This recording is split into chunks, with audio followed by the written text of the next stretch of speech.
വൈകുന്നേരം 6 മണി മുതൽ രാത്രി 9 മണി വരേക്കും മാത്രമേ ക്യാമ്പിൽ കറണ്ട് ഉണ്ടാവുള്ളൂ. ആ കൂടി കത്തുന്ന 4-5 ട്യൂബ് ലൈറ്റും പിന്നെ കുറച്ച് ചാർജിങ് പോയിൻറ്റും 9 മണി കഴിഞ്ഞാൽ ഓഫാവും. Day 2 of Agasthyarkoodam trekking. ഞാൻ Sreena, this is my trail stories.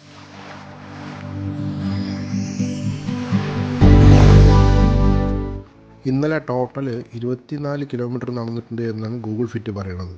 അതുകൊണ്ട് തന്നെ കിടന്നത് ഉറങ്ങിപ്പോയി. പക്ഷെ കുറച്ച് നേരം കഴിഞ്ഞപ്പോഴാണ് അതിതീവ്രമായ കാറ്റടിക്കാൻ തുടങ്ങിയത്. ക്യാമ്പ് ഷെഡെങ്ങാനും പറന്നു പോകുമെന്ന് ആലോചിച്ചിട്ട് ഉറങ്ങാനും പറ്റിയില്ല. എങ്ങനെയൊക്കെയോ രാവിലെയായി.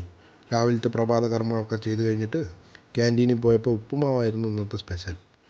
അതും കഴിഞ്ഞ് 7 മണിക്ക് തന്നെ ട്രെക്കിംഗ് സ്റ്റാർട്ട് ചെയ്യണം. ഇന്ന് ടോട്ടൽ 12 കിലോമീറ്റർ നടക്കണം. 6 കിലോമീറ്റർ മുകളിലേക്കും 6 കിലോമീറ്റർ താഴേക്കും. അഗസ്ത്യാർകൂടത്തിൻ്റെ ടോപ്പിൽ 12 മണിക്ക് ശേഷം ആരെയും നിൽക്കാൻ സമ്മതിക്കില്ല.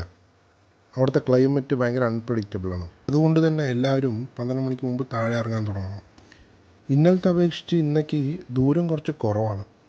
പക്ഷേ ഇന്നത്തെ ടെറൈൻ ഭയങ്കര ഡിഫറെൻ്റാണ്. നല്ല കയറ്റങ്ങളാണ്. പല ഇടുക്കുകളും തന്നെയുള്ള കയറ്റമാണ് കൂടുതൽ. റോപ്പിൻ്റെ സഹായം ഇല്ലാണ്ട് കയറാനേ പറ്റില്ല. ഇത് കൂടാതെയാണ് നല്ല തണുപ്പും നല്ല കാറ്റും. പകുതി ദൂരം പിന്നിടുമ്പോൾ പൊങ്കാലപ്പാറ എത്തും. അവിടെ കുറച്ച് നേരം വിശ്രമിക്കാം. ഇനി മുകളിലേക്ക് പോകുന്തോറും ഫുള്ള് മൂടൽ മഞ്ഞായിരിക്കും. തൊട്ട് മുന്നിൽ പോണ ആളെപ്പോലും കാണാൻ പറ്റില്ല.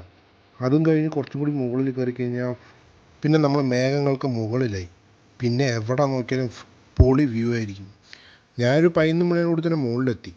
ആ കൂടി ഒരു ഫുട്ബോൾ ഗ്രൗണ്ടിൻ്റെ പകുതി പോലും ഉണ്ടാവില്ല. ഒരു അഗസ്ത്യ മുനിയുടെ ഒരു സ്റ്റാച്ചു ഉണ്ടാവും. കുറച്ച് പേര് അവിടെ പൂജകളൊക്കെ ചെയ്യുന്നുണ്ടായിരുന്നു. പിന്നെ കുറേ ഫോട്ടോസും വീഡിയോസും എടുത്തിട്ട് 11 മണിയോട് തന്നെ താഴെ ഇറങ്ങാൻ തുടങ്ങി. 3 മണിയായി ഞാൻ താഴെ എത്തുമ്പോൾ.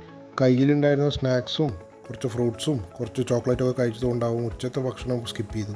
പിന്നെ ഇന്നലത്തെ പോലെ നേരെ പോയി അരുവിയിൽ പോയി ഒരു കുളി പാസാക്കി 7 മണിക്ക് ക്യാൻറ്റീനത്തെ കോസ്റ്റ്ലി കഞ്ഞിയും കുടിച്ച് ഉറങ്ങാൻ കിടന്നു. ബാക്കി നെക്സ്റ്റ് വീഡിയോ.